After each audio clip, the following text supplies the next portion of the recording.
பிதா குமாரன் பரிசுத்தாவியானவராகிய திரியேக தேவனுக்கு என்றென்றுமுள்ள சதா காலங்களில் மகிமை உண்டாவதாக. இந்த நல்ல நாளிலும் இந்த மாலை வேளைக்காக நான் கர்த்தரை ஸ்தோத்திரிக்கிறேன். நினைவாயிலாக கலந்து கொண்டிருக்கிற உங்கள் ஒவ்வொருவரையும் ஆண்டவராக இருக்கிற இயேசு கிறிஸ்துவின் நாமத்திலே நான் வாழ்த்தி வரவேற்கிறேன். நாம் கடந்த பல வாரங்களாகவே பரிசுத்தாவியானவருடைய வரங்களை நாம் ஒன்றொன்றாய் பார்த்து வருகிறோம். முதல் பகுதியாக அஸ்திபார வரங்களை பார்த்தோம். இப்பொழுது இரண்டாவது பகுதியாக சபை வளர்ச்சி வரங்கள் அதை குறித்து நாம் பார்க்க போகிறோம். நான் முதலாவதாக போதிக்கும் வரம், கிஃப்ட் ஆஃப் டீச்சிங், அந்த வரத்திலிருந்து தொடங்குவேன் என்று சொல்லியிருந்தேன். இன்றைக்கு நாம் கர்த்தருக்கு சித்தமானால் இந்த போதிக்கும் வரம் என்றால் என்ன, அது எப்படி பயன்படுகிறது, எப்படி பயன்படுத்த வேண்டும், அதனுடைய பயன்கள் என்னென்ன, இவைகளை குறித்து நாம் தொடர்ந்து பார்க்க இருக்கிறோம். கர்த்தர் கிருபை செய்வாராக. போதித்தல் இன்றைக்கு சபைக்கு தேவைப்படுகிற மிக முக்கியமான வரங்களில் ஒன்று இந்த போதிக்கும் வரம். மிக முக்கியமான வரம். இன்றைக்கு சபை எதிலே குறைபட்டிருக்கிறது என்றால் போதிக்கும் வரத்தை பெற்றவர்களில் குறைவாக இருக்கிறார்கள். போதிக்கும் வரம் முக்கியத்துவப்படுத்தப்படாதபடினாலே இன்றைக்கு அநேக விதமான குழப்பங்கள் இருக்கிறது. இன்றைக்கு பாருங்கள், ஒவ்வொரு விதமான டினாமினேஷன்கள் ஒவ்வொருவரும் ஒவ்வொரு விதமாய் சொல்லுகிறார்கள்.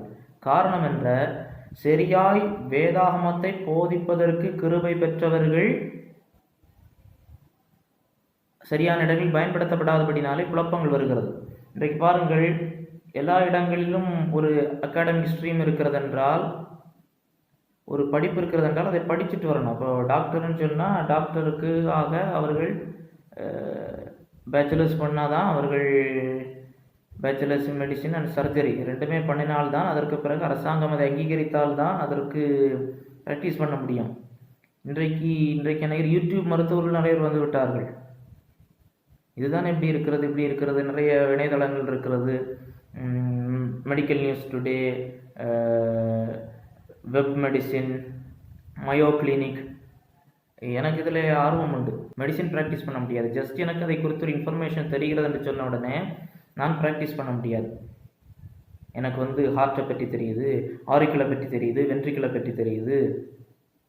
இல்லாவிட்டால் ஒவ்வொரு டிபார்ட்மெண்ட்ஸை குறித்து நம்ம இப்போ கேஸ்ட்ராலஜின்னு இருக்கிறது, ஒங்காலஜின்னு இருக்கிறது, பல்மனாலஜின்னு இருக்கிறது, இப்போ என்எல்ஆலஜி இருக்கிறது. எல்லாம் கொஞ்சம் கொஞ்சம் தெரிஞ்சு வச்சனால நான் தானே ஆகிவிட முடியாது.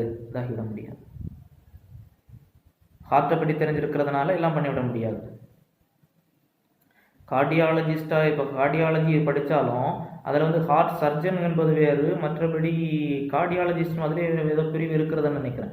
அப்போ அதில் ஸ்பெஷலைசேஷனாக இருக்கிறவங்க தான் சில இப்போது ஓப்பன் ஹார்ட் சர்ஜரி பண்ணுறதுல அவங்க ஒரு ஸ்பெஷலைசேஷன் பண்ணியிருக்கணும். எனக்கு இப்போ பேச்சுலர்ஸை மட்டும் வச்சுட்டு கூட சிலதை பண்ண முடியாது. இப்படி மருத்துவத்துறை என்று மட்டுமல்ல, ஒவ்வொரு துறைக்கும் ஒவ்வொரு படிப்பு சார்ந்த துறைக்கும் அப்படி இப்படி இருக்கிறது. ஆனால் வானத்தையும் பூமியும் உண்டாக்கின தேவன் மனுக்குலத்திற்கு கொடுத்த மாறாத வார்த்தையாகிய பைபிள், தவறாத வார்த்தையாக பைபிளை போதிக்க வேண்டும் என்றால் யார் வேண்டுமானாலும் எப்படி வேண்டுமானாலும் போதிக்கலாம் என்கிற ஒரு நிலை இருக்கிறதுனாலே தான் இன்றைக்கு தவறான உபதேசங்கள் தங்கள் மனதிற்கு தோன்றினபடியெல்லாம் வருகிறது. இன்றைக்கு சொல்லுவார்கள், தடி எடுத்தவனெல்லாம் தண்டல்காரனாகிவிட முடியுமா என்று சொல்லி. ஆனால் இங்கே என்ன நடைபெறுகிறது? நேற்றைக்கு நான் ரட்சிக்கப்பட்டேன் கிறிஸ்தவர், இன்றைக்கு என்னது, நான் பைபிள் டீச்சர். பைபிள் டீச்சராக ஒருவர் வருவது பாராட்டப்பட வேண்டியது. ஏனென்றால் அதற்கு தேவை இருக்கிறது. ஆனால் நேற்றைக்கு ரட்சிக்கப்பட்டு இன்றைக்கு நான் பைபிள் ஸ்காலர் என்று சொல்லக்கூடியதாக முடியாது. ஆனால் இன்றைக்கு அப்படி ஒரு நிலை வருகிறபடினாலே, இதுதானே வாய்க்கு வந்தது போல் பேசலாம் என்று சொல்லுகிறபடினாலே தான் யூடியூப்பில் பேசலாம், பிரசங்கம் பண்ணலாம், சபை தொடங்கலாம். ஆகையினாலே இப்படி அநேக குழப்பங்கள் இருக்கிறது. இது ஒரு பக்கம் குழப்பம் இருக்கிறதா? இன்னொரு பக்கம் சும்மா ஒரு பிரசங்கம் பண்ணாலே அது ஒரு டீச்சிங், ஒரு போதனை என்று சொல்லி சிலர் எடுத்து விடுகிறார்கள். அதுவும் போதனை அல்ல. சும்மா ஒரு பிரசங்கம் பண்ணினாலே அதை ஒரு போதனை என்று சொல்லி என்ன செய்துவிட முடியாது, எடுத்துவிட முடியாது. சரி, இப்படி இன்றைக்கு இருக்கிறது. இன்றைக்கு இந்த நிலைகளெல்லாம் இருக்கிறது. நான் நம்மை சுற்றி பார்க்கும்போது நான் வேதனைப்படுகிறேன். எந்த அளவிற்கு கர்த்தருடைய வசனத்தை குறித்த ஒரு உணர்வு இல்லாமல் ஜனங்கள் இருக்கிறார்கள் என்பதை. இதுதானே பார்த்துடலாம், இதுதானே பேசிவிடலாம் என்று சொல்லக்கூடிய ஒரு நிலை வந்துவிட்டபடினால தான் இன்றைக்கு இத்தனை விதமான துர்போதனைகள், மாறுபாடான உபதேசங்கள், கர்த்தருடைய நாமத்திற்கு குறைச்சலை கொண்டு வரக்கூடிய காரியங்கள் வந்திருக்கிறது. ஆகினாலே உண்மையாகவே போதிக்கும் வரம் என்றால் என்ன, என்ன அது நடைபெறுகிறது என்கிற காரியங்களை எல்லாம் அறிந்து கொள்ள வேண்டும். சரி, முதலாவது பைபிள் என்ன சொல்லுகிறது வாசியுங்கள். 1 கொரிந்தியர் 12வது அதிகாரம் 28வது வசனத்தை வாசியுங்கள். 1 கொரிந்தியர் 12வது அதிகாரம் 28வது வசனம். தேவனானவர் சபையிலே முதலாவது அப்போஸ்தலரையும், இரண்டாவது தீர்க்கதரிசிகளையும், மூன்றாவது போதகர்களையும், பின்பு அற்புதங்களையும், பின்பு குணமாக்கும் வரங்களையும், ஊழியங்களையும், ஆளுகைகளையும், பலவித பாஷைகளையும் ஏற்படுத்தினார். தேவன் வைத்திருக்கிற வரங்களில் என்ன வருகிறது? தேவன் போதகர்களை ஏற்படுத்தினார். தேவன் ஏற்படுத்தினார். God had appointed teachers. போதிக்கும் வரம் பெற்ற தேவன் ஏற்படுத்தினார். ஏனென்றால் அப்போதிக்கும் வரம் பெற்றவர்கள் இருந்தால்தான் வேதாகமத்தை எல்லாரும் சரியாய் புரிந்து கொள்ள முடியும். இன்னொரு வசனத்தை வாசியுங்கள். எபேசியருக்கு எழுதின நிருபம் 4வது அதிகாரம் 11வது வசனம்.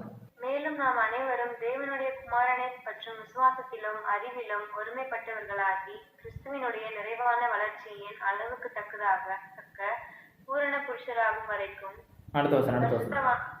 பரிசுத்தவான்கள் சீர்பொருந்தும் பொருட்டு சுவிசேஷ ஊழியத்தின் வேலைக்காகவும் கிறிஸ்துவின் சரீரமாகிய சபையானது பக்தி விருத்தி அடைவதற்காகவும் அவர் சிலரை அப்போஸ்தலராகவும், சிலரை தீர்க்கதரிசிகளாகவும், சிலரை சுவிசேஷகராகவும், சிலரை மேய்ப்பராகவும், போதகராகவும் ஏற்படுத்தினார்.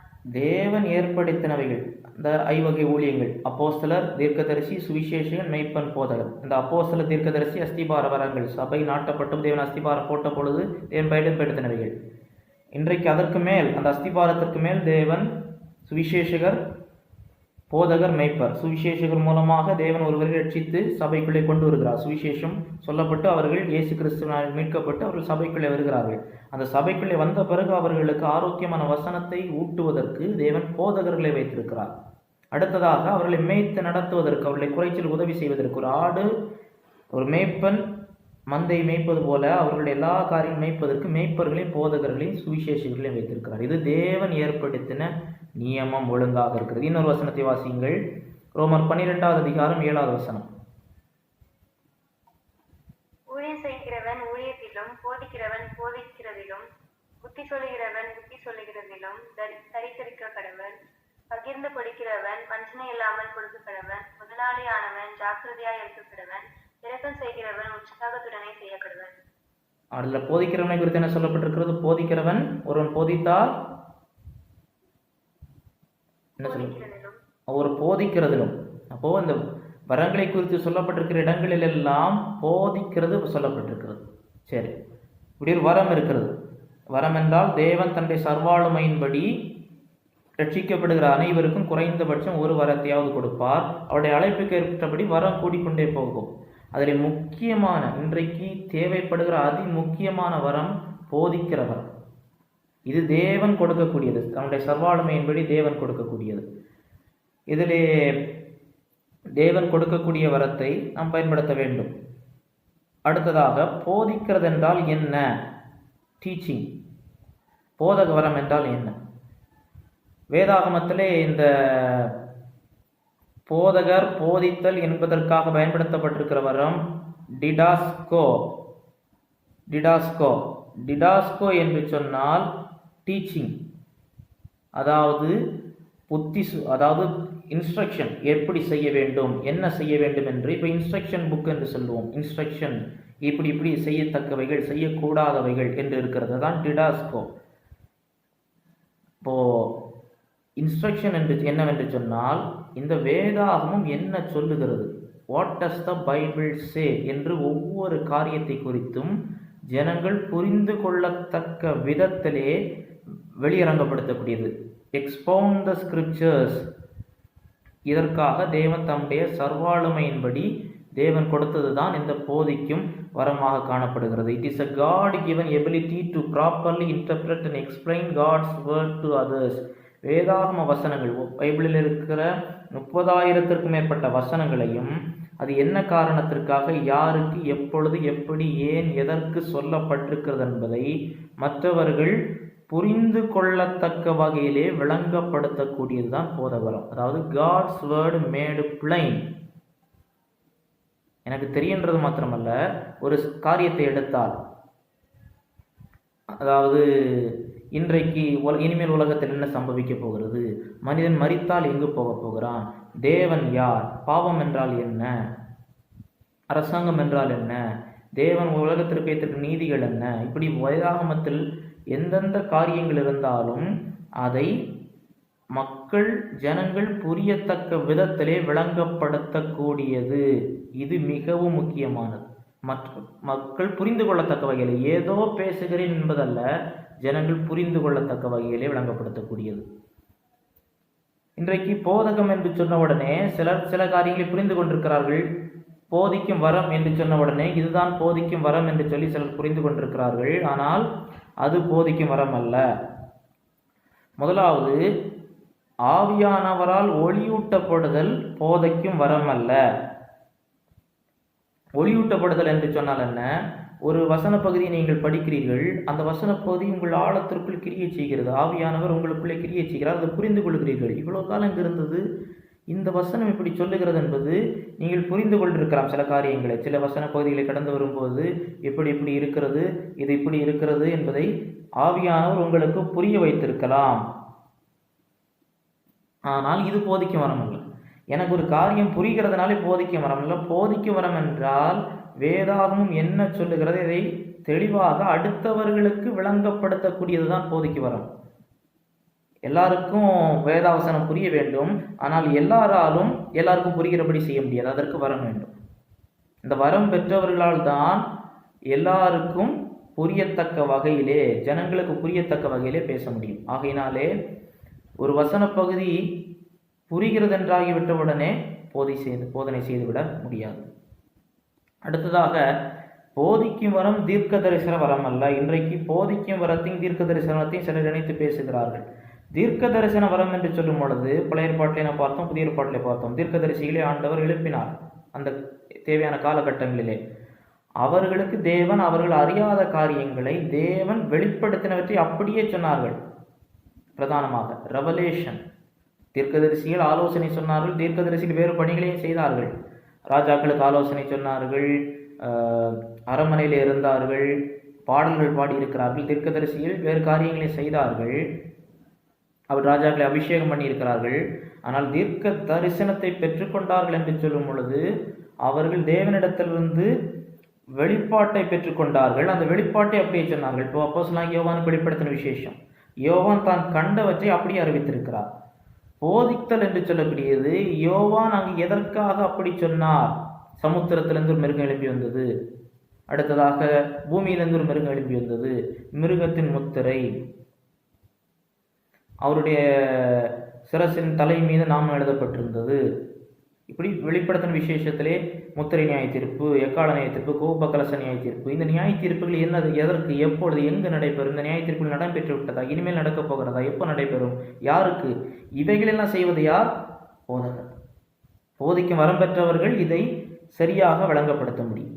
போதிக்கும் வரம் பெறாதவர்கள் இதை முற்படுவார்கள் என்று சொன்னால் அவர்கள் எல்லா காரியங்களையும் சரியாக விளங்கப்படுத்த முடியாது. சில காரியங்களை செய்யலாம், சில காரியங்கள் எல்லா கிறிஸ்தவர்களும் அடிப்படையானவற்றை சொல்ல தெரிஞ்சிருக்கணும். ஆனால் போதிக்கும் வரம் பெற்றவர்கள் தான் வேதாகமத்தினுடைய உபதேசங்களை சரியாக புரிந்து கொள்ளத்தக்க வகையிலே எடுத்து பேச முடியும். அடுத்ததாக, முக்கியமாக போதிக்கும் வரம் பிரசங்க வரம் இரண்டும் ஒன்றல்ல. போதிக்கும் வரத்திற்கும் பிரசங்க வரத்திற்கும் வித்தியாசம் உண்டு. இங்கேதான் அநேகர் குழம்புவது. நீங்கள் யாருடைய போதனை கேட்கிறீர்கள்? நான் இன்னாருடைய போதகத்தை கேட்கிறேன். பிரசங்கம் என்பது வேறு, போதகம் என்பது வேறு. அதுப்போ சிலரை குறித்து சொல்லுவார்கள், அவர் நல்லா பிரசங்கம் பண்ணார், நான் டீச்சிங் பண்ணிட மாட்டார். இல்லை சிலர் சொல்லுவாங்க, நல்லா டீச் பண்ணுவார், போதிப்பார், ஆனால் பிரசங்கம் பண்ணிவிட மாட்டார். சிலர் சொல்வார்கள் இரண்டும் ஒன்று தான் என்று சொல்லி. இந்த இரண்டும் வித்தியாசம் உண்டு. இதை நீங்கள் அறிந்து கொள்ள வேண்டும். நீங்கள் ஒரு முயற்சி எடுத்தீங்க, ஆனால் இதற்குரிய வித்தியாசம் என்பது அதுவல்ல. நம்ம பிரசங்க வரத்தை பார்க்கும்போது அதை இன்னும் ஆழமாக பார்க்கலாம். இரண்டிற்கும் ஒற்றுமைகள் இருந்தாலும் இரண்டிற்கும் வேற்றுமைகள் இருக்கிறது. ஒரு வசனத்தை வாசியுங்கள், மத்தேயு 11வது அதிகாரம் 1வது வசனத்தை வாசியுங்கள். மத்தேயு 11:1. இயேசு தம்முடைய 12 சீஷர்களுக்கும் கட்டளை கொடுத்து முடித்த பின்பு அவர்களுடைய பட்டணங்களில் உபதேசிக்கவும் பிரசங்கிக்கவும் அவ்விடம் விட்டு போனார். அப்போ என்ன காரியம்லாம் சொல்லப்பட்டிருக்கிறது? உபதேசிக்கவும் பிரசங்கிக்கவும், டீச் அண்ட் டு ப்ரீச். அடுத்து அப்போஸ்தலர் 5:42 படியுங்கள். தினந்தோறும் தேவாலயத்திலேயும் வீடுகளிலேயும் இடைவிடாமல் உபதேசம் பண்ணி இயேசுவை கிறிஸ்துவென்று பிரசங்கித்தார்கள். டீச்சிங், உபதேசம் பண்ணி பிரசங்கித்தார்கள். யாரு? அப்போஸ்தலர்கள். இரண்டும் நடக்குது. அடுத்து வாசிங்கள். அப்போஸ்தலர் 15:35 வாசிங்கள். அப்போஸ்தலர் 15:35. பவுலும் பர்னபாவும் அந்தியோகியாவிலே சஞ்சரித்து வேறு அநேகரோடும் கூட கர்த்தருடைய வசனத்தை உபதேசித்து பிரசங்கித்துக் கொண்டிருந்தார்கள். கர்த்தருடைய வசனத்தை உபதேசித்து பிரசங்கித்துக் கொண்டிருந்தார்கள். Teaching and preaching the word of God. அடுத்ததாக 2 தீமோத்தேயு 4:2 படியுங்கள். 2 தீமோத்தேயு 4:2. சமயம் வாய்த்தாலும் வாய்க்காவிட்டாலும் ஜாக்கிரதையாய் திருவசனத்தை பிரசங்கம் பண்ணு, எல்லா நீடிய சாந்தத்தோடும் உபதேசத்தோடும் கண்டனம் பண்ணி கடிந்து கொண்டு புத்தி சொல்லு. Preach the word with complete patience and teaching. இரண்டும் சொல்லப்பட்டிருக்கிறது. அப்போ சில சொல்லுவார், நான் இதை போதித்துக் கொண்டிருந்தேன், நான் இதை பிரசங்கித்தேன். இதற்கு இரண்டுக்கு என்ன வித்தியாசம்? வேதாகம் இரண்டையும் சொல்லுகிறேன். இரண்டுக்கும் ஒரே காரியம் தான், 2 வார்த்தை போட்டிருக்கிறாங்களா, இல்லை இரண்டும் இரண்டான்னு பார்க்கும்போது இரண்டும் 2 காரியம். சிலர் சொல்லுவாங்க, போதகத்தையும் பிரசங்கத்தையும் குறித்து தவறான புரிந்து கொள்ளுதலோடு சொல்லக்கூடியது என்னவென்றால், இரண்டும் ஒன்று என்று சொல்லுவார்கள். இரண்டுக்கும் ஒற்றுமையுடைய காரியங்கள் சில உண்டு. பிரசங்கத்திலும் சிலது வரும், போதகத்தில் சில வரும். பிரசங்கத்திலும் என்ன வரும்? அப்ளிகேஷன், நம்முடைய வாழ்க்கைக்கான அபியாசம் வரும். போதகத்திலும் அது இருக்கணும். அப்படி ஒன்று செய்தார், இப்படி ஒன்று செய்தார், அப்படி இருக்கிறது என்று வெறுமனே ஒரு இன்ஃபர்மேஷன் கொடுப்பதாக மட்டும் இருக்கக்கூடாது. இயேசு அப்படி வாழ்ந்தார் எதற்கு? இயேசு மரித்தார் எதற்கு? அங்கதான் அப்ளிகேஷன், பிரயோகம். பிரசங்கத்திலும் வரணும், இயேசு உனக்காக மரித்தார். போதகத்திலும் வரணும். இது ரெண்டும் இருக்குது. ஆனால் இரண்டும் இருக்கிறதுனால இரண்டும் ஒன்றாகி விடாது. சிலர் சொல்லுவார்கள், பிரசங்கம் இருதயத்தில் பேசும், போதகம் mind. The preaching speaks to the heart, the teaching speaks to the mind என்று சொல்லி. அப்படி வேதாகமத்தில் இல்லை. பிரசங்கம் இருதயத்தில் பேசுவது போல போதகமும் பேச முடியும். அதே வேளையிலே போதகம் ரொம்ப மனதிற்கு எல்லாரும் போரிங்காக இல்லாமல் ரொம்ப உற்சாகம் எடுத்ததாகி பிரசங்கம் பண்ணுவது போர் அடிக்கக்கூடியதாக இருக்க முடியும். அடுத்ததாக பிரசங்கம் பிரயோகத்தை பற்றியது, போதகம் தகவலை பற்றியது நான் சொன்னது போல.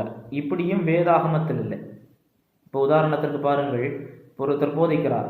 என்ன போதிக்கிறார்? 2 + 2 4. அது எப்படி 4? ஏன் 4? அதெல்லாம் சொல்ல முடியாது. 2 + 2 4. இது மட்டுமே இருந்தால் அது ஒரு சரியான போதகமாக இருக்க முடியாது. இந்த சொல்யூஷன் எப்படி வந்தது? இப்படி வந்தது. எதற்கு? ஏன் இப்படி வர வேண்டும்? இது போதகத்தில் இருக்க வேண்டும். ஆனபடினாலே பிரயோகம் போதகத்தில் இல்லை என்று சொல்லக்கூடாது. அடுத்ததாக இப்போ பிரசங்கம் பைபிளில் இருக்கிற சிலர் சொல்வார்கள், பிரசங்கித்தல் என்பதே வேதாகமத்தில் இல்லை என்று சொல்லுவார்கள். ஆனால் வேதாகமத்தில் பயன்படுத்தப்பட்டிருக்கிற வார்த்தை புதிய ஏற்பாட்டில் பார்க்கும் பொழுது, ஒன்று டிடாஸ்கோ போதித்தல், இன்னொன்று கெருசோ. டிடாஸ்கோ, அடுத்ததாக கெரியூசோ, அதாவது பிரகடனப்படுத்துதல் வேதாகமத்தில் பயன்படுத்திருக்கிறது. இன்னொன்று இவாஞ்சலிசோ, அதாவது நற்செய்தி அறிவித்தல். டிடாஸ்கோ உபதேசித்தல், கெரியூசோ பிரகடனப்படுத்துதல், இவாஞ்சலிசோ நற்செய்தி அறிவித்தல். இந்த 3ம் இருக்கிறது. ஆனால் இப்போ இதற்குரிய வித்தியாசம் என்னவென்று சொன்னால், பிரசங்கம் என்று சொன்னால் ஒரு காரியத்தை பிரகடனப்படுத்துவது. வேதாகமத்திலே பிரசங்கம் என்று பிரசங்கித்தார் என்று சொல்லும் பொழுது ஒரு காரியத்தை அறிவித்தல். த கிங்ஸ் ஹெரால்ட் என்று சொல்லுவோம். கிங்ஸ் ஹெரால்ட் என்று சொன்னாலே ராஜா இப்படி செய்ய போகிறார், அதை நாங்கள் அறிவிக்கிறோம். பண்டைய காலங்களிலே சொல்வார்கள் ராஜாவுடைய செய்தி. இன்றைக்கும் சில இடங்களில் தண்டோரா அடித்து சொல்வார்கள். இந்த புயல் எல்லாம் வரும் பொழுது தண்டோரா அடித்து சொல்வார்கள். ஒரு பிரகடனம், அனௌன்ஸ்மெண்ட். இதுதான் பிரசங்கத்தினுடைய பிரதான கரு. உபதேசம் என்று சொல்லும்போது இன்ஸ்ட்ரக்ஷன், இப்படி இருக்கிறது, காரியங்கள் இப்படி இருக்கிறது, ஏன் இப்படி இருக்கிறது என்பதை அவர்கள் மனதிற்கு புரிய வைத்தல் இதில் முக்கிய பங்கு வகிக்கிறது. பிரசங்கம் பிரகடனப்படுத்துதல், பிரசங்கம் அறிக்கையிடுதல், உபதேசித்தல், அது ஒருவரை கட்டி எழுப்புதல். அதாவது ஒரு சீஷத்துவத்திலே உருவாக்குதல். இவைகள்தான் முக்கியமான வித்தியாசம். இப்போ ஒரு பிரசங்கம் செய்கிறேன் என்று சொன்னால் ஒரு காரியத்தை நான் பிரகடனப்படுத்துகிறேன். இயேசு வருகிறார், திரும்ப வருகிறார் என்று சொல்லும் பொழுது இயேசு கிறிஸ்து வரப்போகிறார், ஏன் வர வேண்டும் என்பதை ஒரு பிரகடன செய்தியாக ஒரு தேவனுடைய ஸ்தானாதிபதியுடைய இடத்தில் இருந்து அந்த காரியத்தை முழங்குகிறேன், அறிக்கையிடுகிறேன். டீச்சிங் என்று சொல்லும் பொழுது இயேசு கிறிஸ்து வருகிறார், ஏன் வருகிறார், என்னென்ன காரியங்கள் இருக்கிறது, முதலாவது வருகை எப்படி நடைபெறும், எப்படி வருவேன் என்று சொல்லி இருக்கிறார், அது எந்த நிலைகளிலே நடைபெறும். இன்னொன்று பிரசங்கித்தல் என்று சொல்லக்கூடியது ஒரு பிரகடனம், அது ஒரு கலந்தாலோசனை இல்லை. இப்படி இருக்கலாமா அப்படி இருக்கலாமா என்று சொல்லக்கூடிய டிஸ்கஷன் இல்லை. இப்போ போதித்தல் என்று சொல்லக்கூடியது அதிலே முக்கியமாக இருக்கக்கூடியது என்னது, அதிலே கலந்தாலோசித்தல் என்று சொல்லும் பொழுது ஒருவருக்கொருவர் கருத்து பரிமாற்றம்.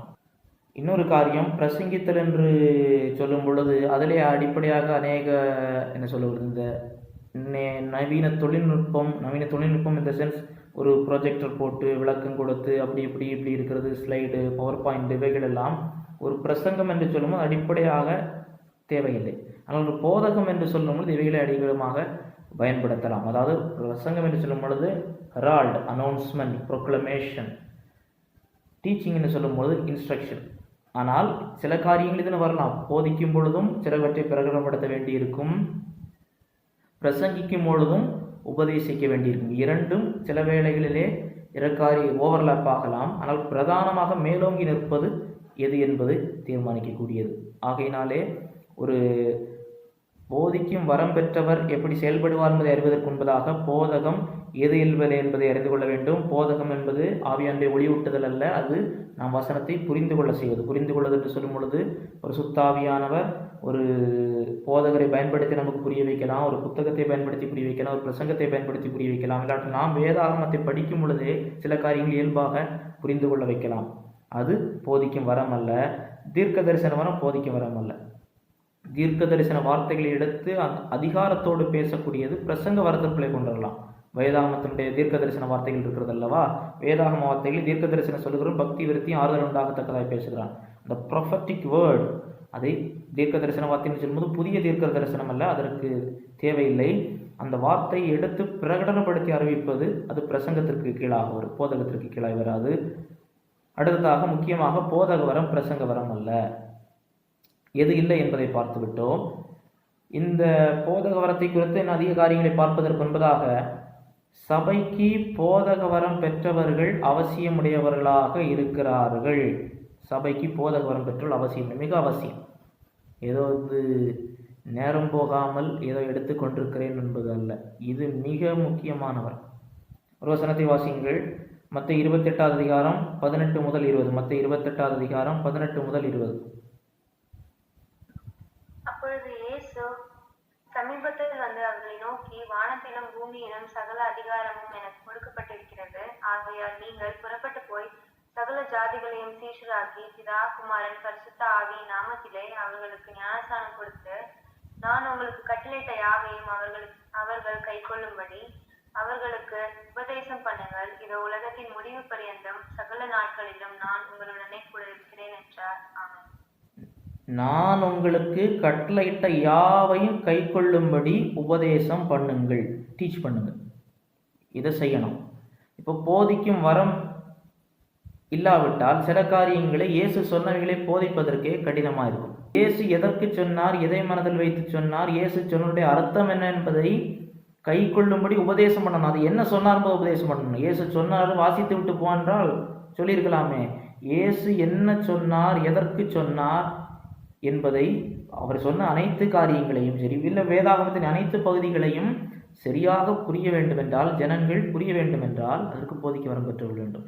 இன்றைக்கு சிலர் இயேசு சொன்னவைகளையும் வேதாகமத்தில் உள்ள வசனங்களையும் திரித்து, அப்படி இயேசு சொன்னாரே, இயேசு இப்படி சொன்னாரே, பைபிள் அப்படி சொல்றது, பிள்ளைகளை நப்பத்தை எடுத்து நாய்க்குட்டிகளுக்கு போடுறது நல்லதல்ல, இயேசு ஒரு பெண்ணை பார்த்து நாய் என்று சொல்லிவிட்டார், பெண்ணை பார்த்து நாய் என்று சொன்னவருடைய போதகத்தை கேட்கலாமா, பெண்களை நாய்க்கு அளவில் இயேசு சொன்னாரு, அது குற்றம் இல்லையா என்றெல்லாம் கேட்குறாங்க. இயேசு பெண்ணை பார்த்து நாயின்னு சொன்னாரா? அப்போ இந்த இடத்தில் தான் என்ன வருகிறது? போதிக்கும் வரம் பெற்றவருடைய வேலை வருகிறது. இயேசு என்ன சொன்னார்? பவுல் சொன்னார், நாய்களுக்கு எச்சரிக்கையாயிருங்கள். ஒருத்தர் பிரசங்கம் பண்ணார், அந்த ஊரில் நிறைய நாய் இருக்குது, அதனால் பவுல் சொன்னார், போகும்போது பார்த்து போ, பிவேர் ஆஃப் டாக்ஸ்ன்னு போட்டு வச்சிருக்கிறேன். அப்போ பவுல் நாய்களுக்கு எச்சரிக்கையாயிருங்கள் அப்படின்னா சுன்னத்துக்காரர்களுக்கு எச்சரிக்கையாயிருங்கள்னு அர்த்தம் என்ன? அப்போ வேதாகமத்தை சரியாக போதிக்கிறவர்கள் இல்லை என்று சொன்னால் அதனுடைய செய்திகள் தவறாக சிலரால் கையாளப்பட்டு தேவனுடைய நாமத்திற்கு அவப்பேரை உண்டு பண்ணுகிற வகையிலே சிலர் செயல்படுகிறார்கள். சில மாற்று மத நண்பர்கள் செயல்படுகிறார்கள். பைபிள் அப்படி இருக்குது, இங்கே தப்பு இருக்குது, அங்கே தப்பு இருக்குது, அப்படி இருக்குது, முரண்பாடு இருக்குது, தவறு இருக்குது, இயேசு ஏன் அப்படி சொன்னார், இயேசு ஏன் இப்படி சொன்னார், இயேசு போய் சொல்லிட்டார், இயேசு சொன்னது நடக்கல. வேதாகம் உண்மையாக என்ன சொன்ன என்பதை இயேசுக்கு சீஷர்கிட்ட சொல்ல, நீங்கள் நான் சொன்ன யாவற்றையும். அப்போ இயேசு போகும்போது கடைசியாக சொல்லிவிட்டு போனது என்னது? நான் சொன்ன யாவற்றையும் கை கொள்ளும்படி உபதேசம் பண்ணுங்கள். அடுத்ததாக ஒரு சபையினுடைய தலைமை பொறுப்பில் இருக்கக்கூடியவர்கள் போதிக்க தெரிந்தவர்களாக இருக்க வேண்டும். வசனத்தை வாசியுங்கள். 1 தீமோத்தேயு 3வது அதிகாரம் 2வது வசனத்தை வாசியுங்கள். 1 தீமோத்தேயு 3வது அதிகாரம் 2வது வசனம். ஆகையால் கண்காணியானவன் குற்றம் சாட்டப்படாதவனும் ஒரே மனைவியை உடைய புருஷனும் ஜாக்கிரதை உள்ளவனும் தெளிந்த புத்தி உள்ளவனும் யோக்கியதை உள்ளவனும் அந்நியரை உபசரிக்கிறவனும் போதக சமர்த்தனமாய் இருக்க வேண்டும். Able to teach. ஒரு சபைக்கு கண்காணியாக இருக்கக்கூடியவருக்கு இருக்கிற ஒரு தகுதி போதிக்க தெரிந்திருக்க வேண்டும். இப்போ மற்ற காரியங்கள் எல்லாம் பார்க்கும் பொழுது ஒரு கனிகளை பற்றி தான் பேசுகிறாரு. ஒரே மனைவிட புருஷன், அடிக்கிறவனாக இருக்கக்கூடாது, பிள்ளைகளை நன்றாக வளர்த்துருக்கணும், அதெல்லாம் வாழ்க்கையை பற்றி பேசுறது. முக்கியமாக வரத்தில் ஒன்றை கொண்டு வராருன்னு சொன்னால் இதை தான் கொண்டு வராரு. தீர்க்க தரிசனம் சொல்ல தெரிந்திருக்க வேண்டும் சொல்லலை, அற்புதம் செய்ய தெரிந்திருக்க வேண்டும் சொல்லலை, மரித்தோரை எழுப்ப தெரிந்திருக்க வேண்டும் சொல்லலை. பைபிள் சொல்லும்போது ஒரு மூப்பராக இருக்க தகுதியா மரித்தோரை எழுப்பணும், குருடருக்கு கண்ணை தரணும்னு சொல்லலை. நீர் இன்னும் ரெண்டு காரியம் வரத்தில் வருது. ஒன்று உபசரிக்கும் வரம், அந்த உபசரிக்க தெரிந்திருக்க வேண்டும், போதிக்க தெரிந்திருக்க வேண்டும். போதிக்க தெரியும், apt to teach, able to teach. இப்போது வரங்களை குறித்து பார்க்கும் பொழுது சிலருக்கு போதகம் வரம் இருந்து மெய்ப்பர் வரம் இல்லாதவர்களாக இருக்கலாம், மெய்ப்பனுக்குரிய இருதயம் இருந்து போதக வரம் இல்லாமலும் இருக்கலாம். ஆனால் அந்த பாஸ்டர் அலுவல், பாஸ்டோரல் கிஃப்ட் வேறு, பாஸ்டோரல் ஆஃபீஸ் வேறு. நான் ஏற்கனவே பேசியிருக்கிறேன். அலுவல் என்பது ஒரு உள்ளூர் சபையிலே தலைமைத்துவ பொறுப்பில் இருக்கக்கூடியது. வரம் என்று சொல்லுவது ஒரு தலைமைத்துவ பொறுப்பில் இருந்தால் தான் வரம் செயல்படுத்தணும் இல்லை. ஒரு உள்ளூர் சபையிலே போதிக்கிற அலுவலில் இருந்தால் தான் நான் போதிக்கணும் இல்லை, இல்லாமலே போதிக்க முடியும். இல்லாமலே ஒரு மேய்ப்பனுக்குரிய இருதயத்தோடு கரிசனையோடு இருக்க முடியும். ஆனால் ஒரு பாஸ்டர் டீச்சராக இருந்தால், ஒரு சபையினுடைய மெய்ப்பர் போதகராக இருந்தால் இதை செய்ய வேண்டும்.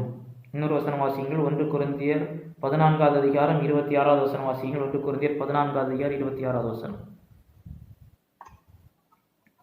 நீங்கள் கூடி வந்திருக்கிற போது உங்களில் ஒருவன் சங்கீதம் பாடுகிறான், ஒருவன் போதகம் பண்ணுகிறான், ஒருவன் அந்நிய பாஷையை பேசுகிறான், ஒருவன் ரகசியத்தை வெளிப்படுத்துகிறான், ஒருவன் வியாக்கியானம் பண்ணுகிறான். சகோதரரே, இது என்ன? சகலமும் பக்தி விருத்திக்கு ஏதுவாக செய்யப்பட கடவுது. ஒருவன் போதகம் பண்ணுகிறான், இது இங்க இருக்கணும். ஒரு சபையிலே என்று சொன்னால் போதித்தல் இருக்க வேண்டும். வேதாகமும் என்ன சொல்லுகிறது, ஒவ்வொரு காரியங்களை குறித்து அதை உபதேச ரீதியாக சொன்னாலும் சரி, புத்தகமாக இந்த வெத்தை புத்தகமாக வியாக்கியானப்படுத்தினாலும் சரி, தேவனை குறித்தோ இல்லாவிட்டால் பாவத்தை குறித்தோ ரட்சிப்பை குறித்து பேசினதாக இருந்தாலும் சரி, இல்லை கிறிஸ்துவ வாழ்க்கை குறித்து பேசினதாக இருந்தாலும் சரி, வேதாகம கதாபாத்திரங்களை குறித்து பேசுகிறதா இருந்தாலும் சரி, கர்த்தருக்குள் வளருவதற்கு போதித்தல் என்பது முக்கிய பங்கு வகிக்க வேண்டும். இன்றைக்கு நாங்கள் என்ன பார்க்கிறோம்? சபைகளிலே 1 மணி நேரம் பாடல், 15 நிமிட பிரசங்கம். அது பிரசங்கமா என்ன மாதிரி இருக்கிறது? இயேசு நல்லவர், இயேசு வல்லவர், இயேசு வரப்போகிறார். அது ஒரு பிரசங்கம். இயேசு வரப்போகிறார் பிரகடனப்படுத்த வேண்டும். அதை தெரிந்தவர்களுக்கு என்றைக்கும் சொல்லிக் கொண்டிருக்க வேண்டிய அவசியம் இல்லை. நம்ம சொல்லலாம் இயேசு வரப்போகிறார் என்பதை அறிவிக்கலாம். ஆனால் போதித்தல் என்று சொல்லக்கூடியதான் ஒருவர் கர்த்தருக்குள் வளருவதற்கு வேதாகமத்தினுடைய உண்மைகளை எல்லாம் அவருக்குள் செலுத்துவதற்கு அது இருக்க வேண்டும். இயேசு கிறிஸ்து எல்லாவற்றுக்கும் மேல ஒன்று சொன்னார். வாசியுங்கள். மத்தேயு 22வது அதிகாரம் 37வது வசனத்தை வாசியுங்கள். மத்தேயு 22வது அதிகாரம் 37வது வசனம்.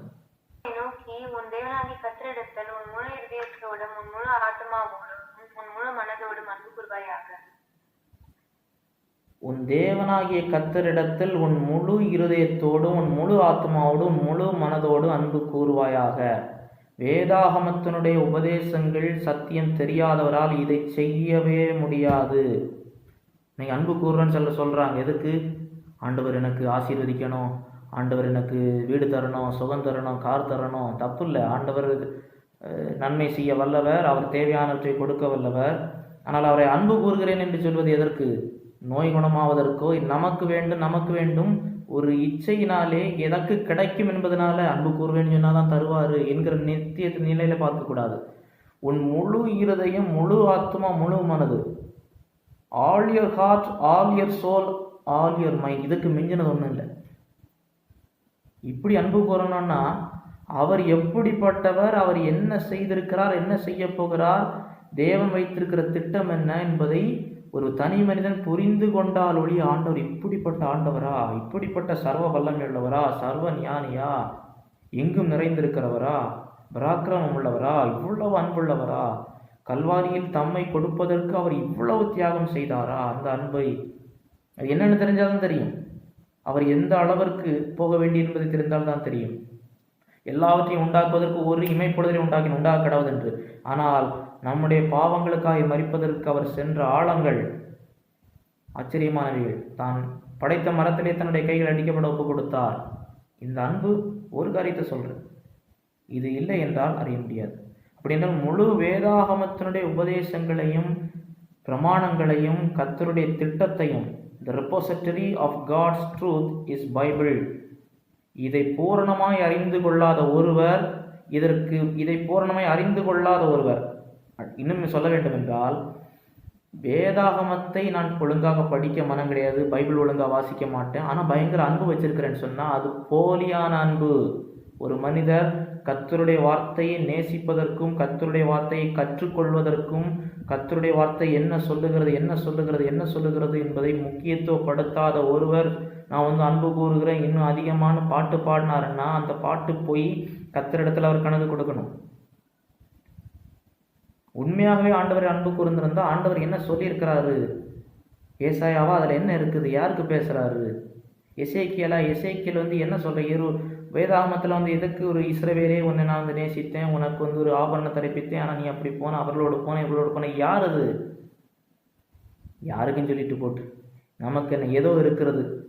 இன்னைக்கு படிக்காட்டா ஆண்டவருக்கு சாமி கண்ணை குத்தி போடுன்னு சிலர் சொல்லுவது போல, இன்னைக்கு ஒரு அதிகாரம் படிக்காட்டா ஆண்டவர் ஆசீர்வதிக்க மாட்டாருன்னு, அதனால படித்தால் ஆண்டவர் வஞ்சிக்க முடியாது. சிலர் நினைக்கிறாங்க தேவனை விட நம்ம அறிவாளிங்க, ஒரு அதிகாரம் பைபிள் படித்தாச்சு, ஆண்டவருக்கு நான் எல்லாம் கொடுத்தாச்சு. இன்று சிலருக்கு ஒரு அதிகாரம் கூட படிக்க மனம் இல்லை. அதனால தான் இன்றைக்கு காலண்டர்கள் எல்லாம் எனக்கு வந்திருக்குது, அனிதின மன்னா என்று ஒவ்வொன்று வந்திருக்குது. காலண்டரை படிக்கும்போது அவ்வளோதான் நேரம், பைபிளை படிக்கிறதுக்கும் நேரம் இல்லை. எடுத்துட்டு கர்த்தர் மேய்ப்பராக இருக்கிறார், இன்றைக்கு அக்டோபர் 2 உன்னை புல்லுள்ள இடங்களில் அமர பண்ணுவார், அவ்வளவுதான். ஆண்டவருக்கு என் கஷ்டம் தெரியும், ஆண்டவர் ரொம்ப நேசிக்கிறேன், காணிக்கை அது கொஞ்சம் கொடுத்துக்கிறேன். ஆண்டவரை நேசிக்காமல் அவன் நம்முடைய ஒரு மனிதனுடைய பணம் அவருக்கு தேவை. முழு இருதயத்தோடு, முழு ஆத்மாவோடு, முழு மனதோடு அன்பு கூறுன்னு சொன்னா ஆண்டவர் என்ன சொல்லி இருக்கிறார் அத எனக்கு அறியணும். என்ன வச்சிருக்கிறாரு, இந்த வேதாகமத்தை எனக்கு தந்திருக்கிறாரே எதுக்கு, இதுல என்ன இருக்குது, மத்தேயுல என்ன இருக்குது, மார்க்ல என்ன, லூக்கால என்ன, யோவான்ல என்ன இருக்குது, அப்போஸ்தலர்ல என்ன இருக்குது.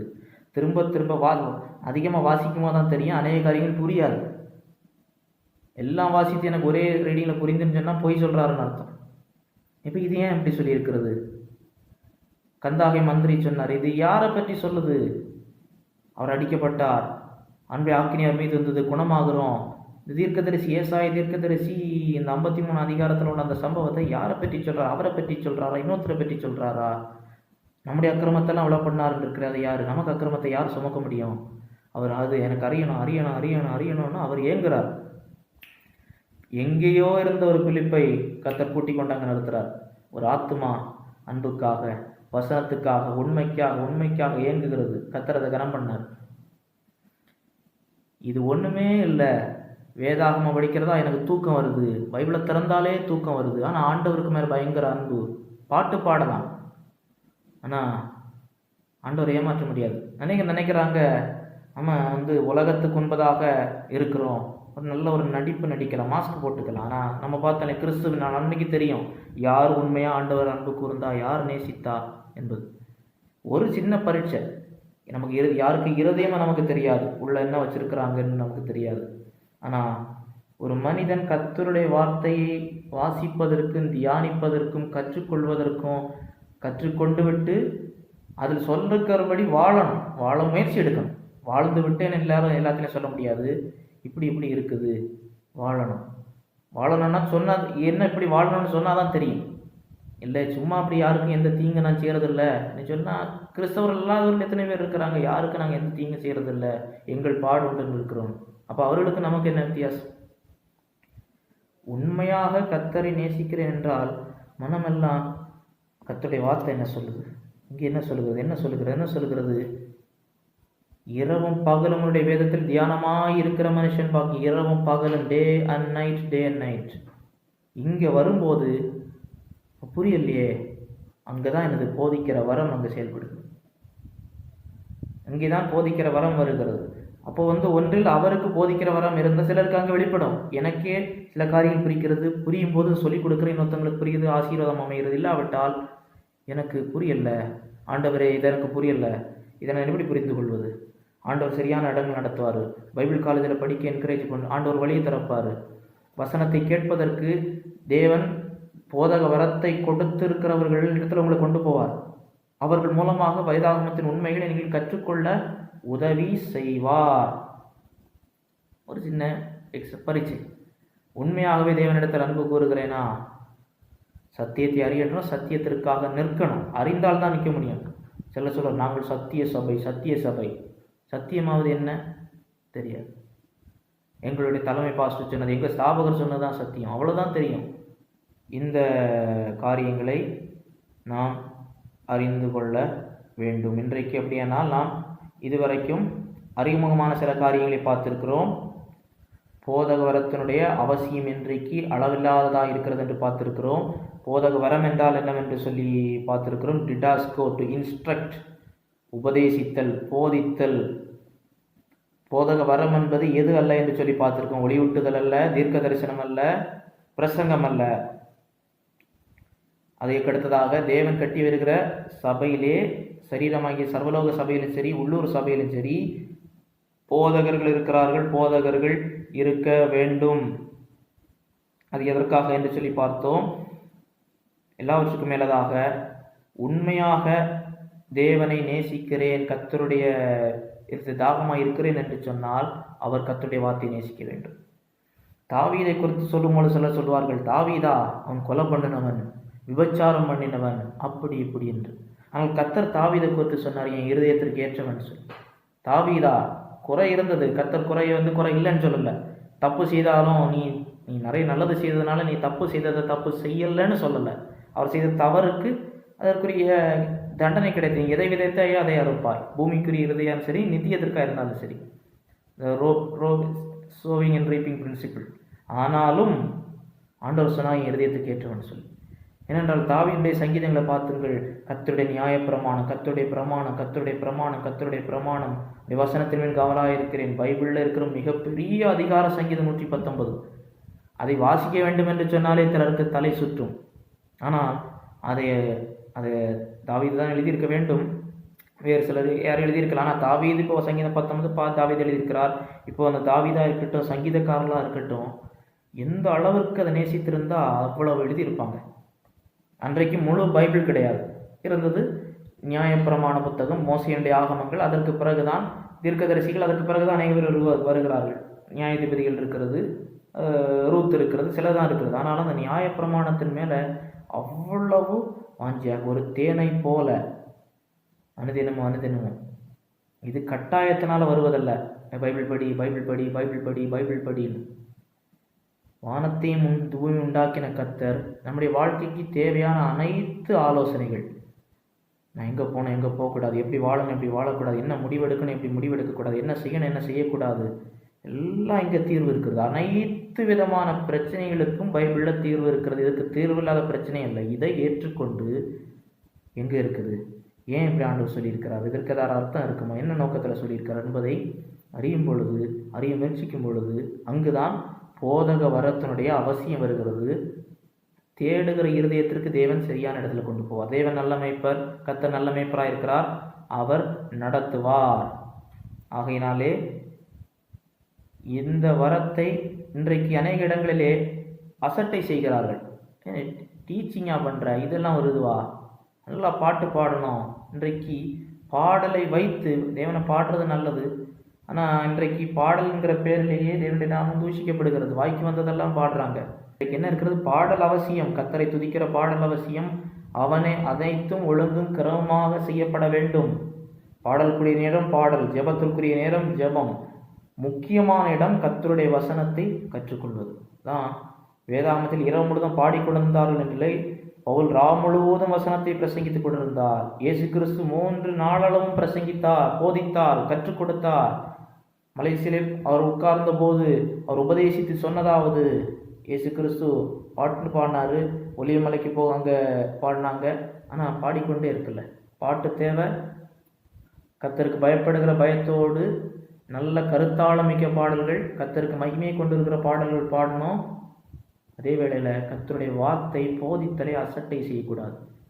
எனக்கு பாட்டு வேணும், எனக்கு பிரசங்கம் வேண்டாம், எனக்கு போதிக்க டீச்சிங் அதெல்லாம் தேவையில்லை, எனக்கு தேவையில்லைன்னு சொல்கிறாங்க இல்லையா, அவர்கள் கர்த்தரை கனம் பண்ணவில்லை, அன்பு கூறவில்லை.